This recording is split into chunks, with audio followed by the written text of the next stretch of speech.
sirah nabawiyah ini disebut oleh orang, dibaca, tetapi apakah itu diambil sebagai pelajaran? Maaf kalau saya katakan sangat minim pelajaran sirah itu diambil. Jangankan umat, para da'i pun kita lihat, coba nyaman dia dengan cara dakwah seperti bagaimana tidak menghasilkan materi sekian banyak. Majelis Ulama Indonesia Sumatera Barat mendapatkan pertanyaan dari salah satu badan amil zakat, boleh tidak mempergunakan zakat untuk mengundang da'i kondang berkisar 60 juta. Coba bayangkan itu.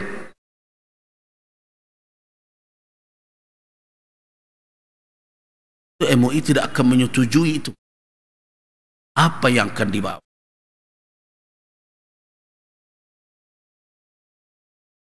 Coba bayangkan 60 juta mereka akan pakai untuk apa?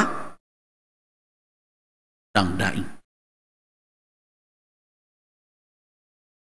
Nah, itu sekarang yang dilakukan. Lihatlah pemerintah-pemerintah daerah kita. Mana mereka mau minta da'i-da'i yang ada di tengah mereka? Kenapa? Kalau da'i tengah mereka, nanti yang dia ceramahkan adalah tukak mereka. Karena dia tahu masalahnya. Tak bisa ada kok. Apalagi kalau da'i yang tidak bisa disuruh bersorak-sorak untuk menyorakkan kepentingan mereka. Seperti saya yang tak mau dibujuk-bujuk, sanjung bapak ini, sanjung bapak itu. Tak kerajuan bodoh tu. Ya tak akan. Nah, itu mau mereka berhabis uang. Uang-uang yang dianggarkan untuk majuan agama berbagai macam. Kalau mau ada yang memeriksa, sebagiannya dipakai untuk mengundang da'i-da'i. Nah, yang sangat menyedihkan, da'i-da'i yang begitu senang pula melayani hal itu. Padahal kampuannya saja tak tahu urusnya. Nah, umat terseret pula kepada situasi seperti itu. Senang pula itu beramai-ramai hal yang demikian. Padahal yang dipakai adalah uang yang semestinya bisa dibagikan kepada umat. Nah, apa yang bisa diberikan lebih? Tidak ada, itu juga bisa diberikan oleh ulama di situ. Kalau diminta tabligh akbar ke sini, saya tidak mau. Sudahlah, saya tidak katakan saya tidak mau begitu. Kalau sudah duduk, kemarin ada beberapa da'i datang, katakan, saya minta maaf kalau saya mengajak saya, bukan saya tidak mau berbagi, tapi kalau duduk bersama begini, saya mau. Datanglah ke surau, kita tukar pemikiran. Saya datang ke satu daerah, saya ingin ketemu dengan para ulama di situ. Mari kita berbagi, tukar pikiran. Tak perlu saya dibayar untuk hal itu. Datanglah ke sini, mari kita berdialog. Tak perlu pula membayar ke saya untuk itu. Bahkan kalau datang ke surau, ala kadarnya, kita akan jamu, kita hormati, akan dapat uang. Tapi itu lebih mendatangkan manfaat yang lebih besar. Tapi kalau dengan cara-cara sekarang, rusak tatanan. Itu baru cerita dakwah. Bagaimana kalau da'i tadi masuk lagi ke ranah siasah, ke ranah politik, yang dia tidak tahu negeri dan daerah di mana dia akan menjadi bahagian dari perpolitikan di daerah itu, makin berbahaya. Bukit Tinggi ini kan sering nih menjadi objek yang seperti itu. Saya khawatir sebentar lagi ini mau pilkada juga, didatangkanlah da'i-da'i kondang untuk bersorak-sorak untuk calon-calon ini dan calon itu. Ya tentu da'i tersebut mendapatkan keuntungan material dari itu. Nah, tapi mengertikah dia dengan masalah Bukit Tinggi? Tidak mengerti, dia tidak hidup di sini. Tidak hidup di sini. Dia tidak faham apa masalah yang terjadi. Bahkan mungkin dia tidak tahu bagaimana postur keuangan daerah ini, sehingga calonnya menjanjikan akan ini dan akan itu, akan ini dan akan itu, akan begini, akan begitu. Tapi karena ustadz yang bersorak, jamaah yang polos mengangguk juga. Oh ya, itu udah ustadz itu betul tuh. Tahu enggak dia berapa? Itu makanya di Majelis Ulama Indonesia Sumatera Barat kita sepakati dahulu, kalau ada kontestasi politik, perebutan jabatan kekuasaan, selama mereka itu adalah orang-orang Islam, maka tugas ulama bukan jadi endorsement, bukan tukang sorak seorang yang maju hendak jadi pejabat. Itu di Sumatera Barat sudah kita sepakati. Jadi ulama di Sumatera tidak akan ikut-ikut bersorak, pilihlah si fulan, pilihlah si fulan. Bapak dan ibu-ibu yang sudah sekian tahun, berpuluh tahun dengan saya, tidak pernah saya bersorak, pilihlah si fulan, pilihlah siapapun. Walaupun mungkin yang maju itu salah seorang dari jamaah, ya berjuanglah, yakinkan umat. Jangan minta-minta buyanya untuk berfoto pula di sampingnya untuk pilihlah bapak ini, datang kemudian dikamerakan. Tidak ada.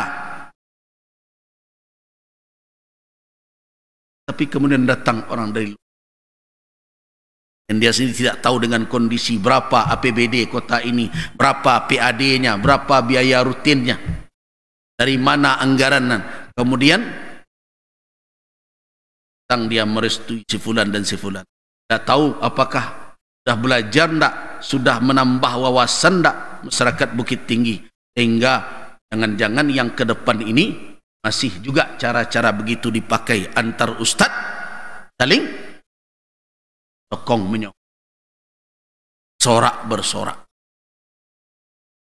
Nah inilah dakwah. Dakwah yang rusak karena kepentingan-kepentingan politik sesaat. Apakah begitu orang yang belajar sirah? Tidak. As-Sallabi mengatakan, tadi ada da'i, belajar dari cara dakwah Nabi. Murabbi, pendidik, pembina, belajar dari cara pendidikan dan pembinaan Nabi. Al-Muharib, Al-Qaid, panglima perang, juga mengambil pelajaran dari sirah Nabawiyah. Itu yang ketiga. Yang keempat, as-siyasi, politisi. Kaifa kana sallallahu alaihi wasallam yata'amalu ma ashadd khusumihi as-siyasiyin. Bagaimana Rasulullah berhadapan dengan lawan politik beliau, al-munharifin, yang menyeleweng, menyimpang dari jalan yang benar. Itu kan Abdullah bin Ubay bin Salul, ra'sul munafiqin, tokoh munafik itu. Mengapa dia menempatkan posisinya berhadapan dengan Rasulullah? Salah satunya adalah karena kepentingan politik. Kenapa dia jadi orang munafik? Karena hampir saja dia diberi mahkota oleh orang-orang Yasrib, menjadi pemimpin mereka. Tapi tiba-tiba datang Rasul, hilang. Di ibarat tepi cawan sudah di bibir, tiba-tiba direnggut orang, sakit hatinya. Itu yang membuat dia menjadi menentang Nabi SAW. Karena itu dia lakukan munawasyat, munawarah. Dia lakukan berbagai macam manuver-manuver politik. Dia mendekat ke Yahudi, dia hasut ini dan berbagai macam. Kadang dia datang ke Nabi bermanis muka. Lihat bagaimana Nabi SAW bertaamul, berinteraksi dengan orang yang seperti ini. Bagaimana orang-orang Yahudi dari 3 suku bersikap, bagaimana Nabi menyelesaikan, bagaimana Nabi SAW mengukuhkan ikatan sosial kemasyarakatan antara muhajirin dan ansar, bagaimana Nabi SAW berhadapan dengan orang-orang Yahudi yang terus menyimpan sakit hati kepada beliau.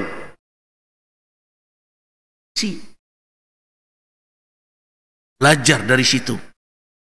Ninda, hari ini politisi tidak belajar dari cara Nabi SAW. Belajar dari mana?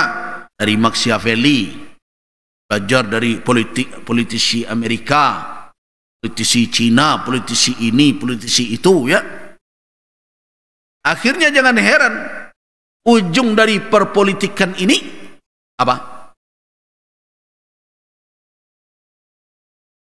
Materi dan kekuasaan. Dan mereka mengatakan, demi kemaslahatan rakyat, sering bertanya, kemaslahatan rakyat yang mana? Kawan mengatakan rakyat Konoha, ya.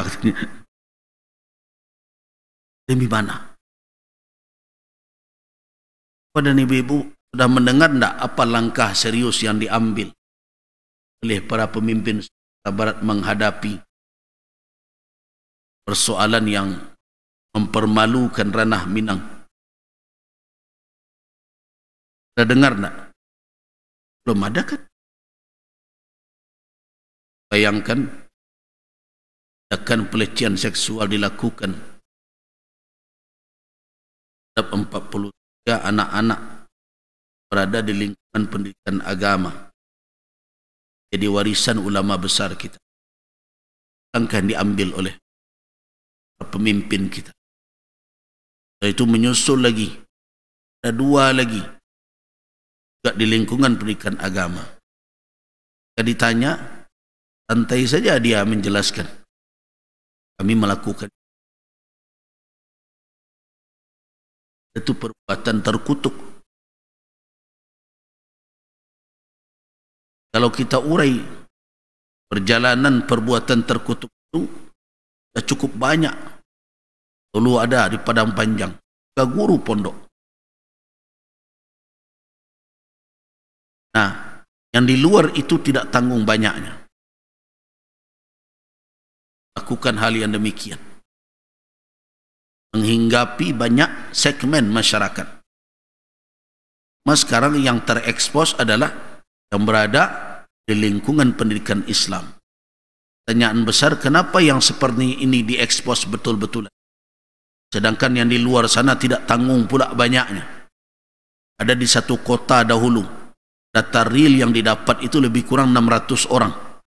600 orang diestimasikan kali 10 jadi 6.000. Itu satu kota di Sumatera Barat, berkemungkinan mencapai 6.000 orang-orang yang melakukan perbuatan kaum Sodom itu.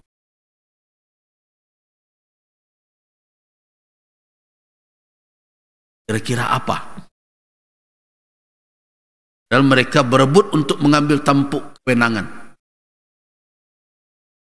tampuk kekuasaan. Apa yang mereka lakukan dengan kekuasaan itu? Pertanyaan besar.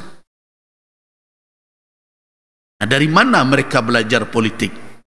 Tidak dari Nabi SAW. Jadi, di antara faedah belajar sirah nabawiyah, kalau betul orang itu, umat Muhammad, menjalankan peran sebagai politisi, mestinya dia belajar dari perjalanan hidup. Kemudian berikutnya, ulama. Para ulama yang hidup mereka jalani dengan apa? Dengan mendalami Al-Quran dan Sunnah Nabi sallallahu alaihi wasallam. Tentu tidak boleh jauh dari ini, sebagaimana Rasul sallallahu alaihi wasallam yang senantiasa bertugas menjalankan perintah Allah Subhanahu wa taala dan berkomitmen mengamalkan petunjuk itu supaya menjadi tauladan bagi umat. Yang mana komitmen ulama dengan ilmunya? Apa tidak patah saja lidah ulama ini karena akan dihimpit dengan amplop 40, 30 juta, 50 juta?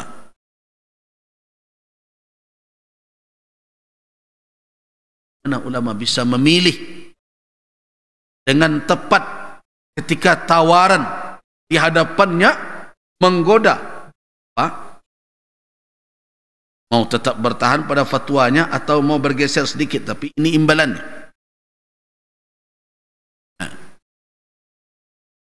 Itu juga umat secara keseluruhan, kalau dia belajar tentang sirah nabawiyah, wa tata'allamu minha ummah al-adab ar-rafi'ah, adab perilaku yang sangat tinggi dan mulia, wal akhlaq al-hamidah, dan akhlak yang terpuji, wal aqaid as-salimah, aqidah yang selamat, kemudian wal ibadah as-sahihah, ibadah yang benar, wa sumuwar ruh wa taharatul qalbi wa hubbal jihad fi sabilillah wa talabas sahadah fi sabilih. Wa lihadza qala Ali ibn al-Hasan, kunna nu'allima maghaziyan nabi kama nu'allima surah min al-Quran. Jika umat ini diajarkan sirah nabawiyah, apa yang mereka peroleh? Mereka akan mendapatkan bagaimana adab yang tinggi, peradaban yang hebat. Mereka akan mendapatkan apa? Akidah yang sehat, yang selamat dari noda. Mereka akan mendapatkan ibadah yang benar, karena di dalam sejarah itu ada peristiwa-peristiwa yang di situ menunjukkan bagaimana Nabi beribadah. Mereka akan mendapatkan semangat, ruh mereka akan penuh dengan optimis untuk bangkit. Hati mereka menjadi bersih. Mereka akan terdorong berjihad di jalan Allah, bahkan mau syahid di jalannya. Karena itulah makanya kata Ali bin al-Hasan, kunna nu'allimu maghaziyan Nabi sallallahu alaihi wasallam kama nu'allimu surata minal. Kami dahulu, kata Ali bin al-Hasan, mengajarkan pada generasi-generasi, pada umat, ajarkan maghazi peristiwa-peristiwa peperangan Nabi sebagaimana kami mengajarkan surat-surat di dalam Al-Quran. Kalau dalam Al-Quran kita ajarkan suratul Fatihah, suratul Baqarah, sebagaimana kita belajar tafsir juga. Nah, di antaranya para sahabat juga, para tabi'in juga apa? Mengajarkan maghazi peperangan Nabi, bagaimana Badar terjadi, bagaimana Uhud, apa yang terjadi di sana.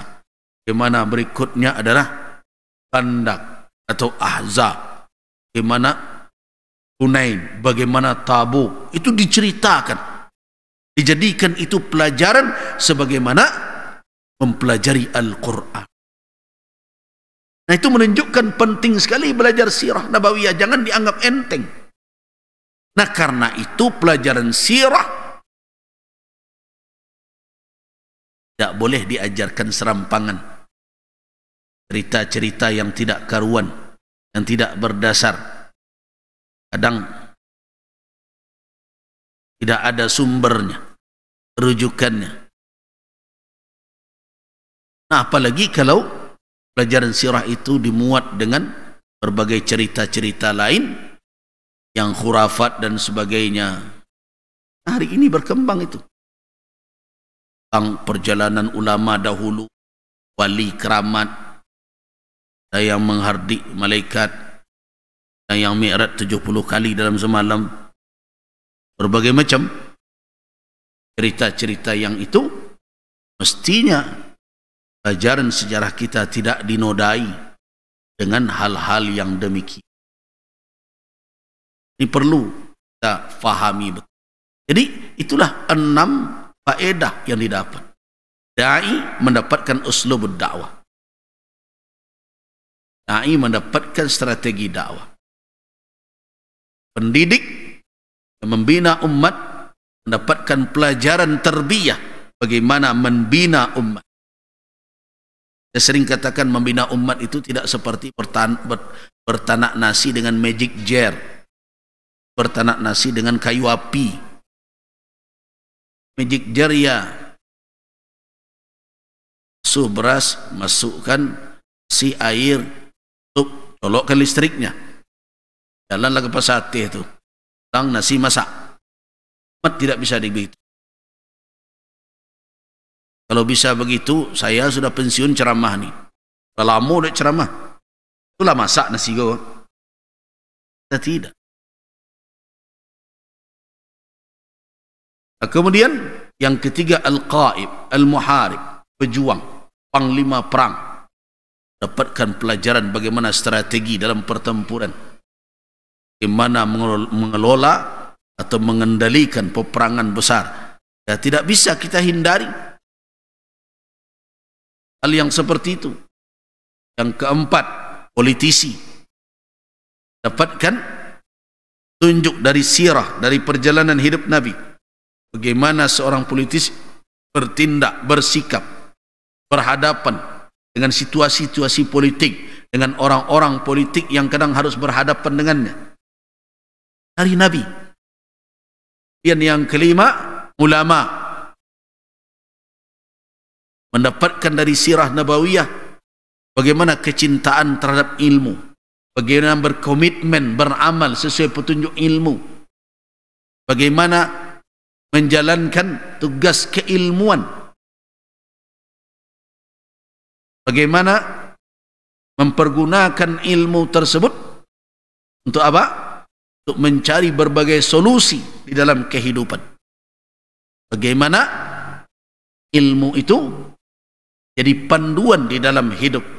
Berbagai teori di dalam keilmuan juga didapat oleh ulama dari sirah perjalanan hidup. Terakhir, umat secara keseluruhan mendapatkan apa? Adab yang tinggi, akhlak yang terpuji, akidah yang lurus selamat dari noda kesyirikan, khurafat dan berbagai macam, ibadah yang benar, jiwa yang bersih, yang penuh dengan semangat untuk mendekatkan diri kepada Allah, hati yang selamat dari berbagai noda, kotoran-kotoran dosa, cintaan kepada jihad, kecintaan kepada sahid dan berbagai macam. Semua itu dari mana didapat?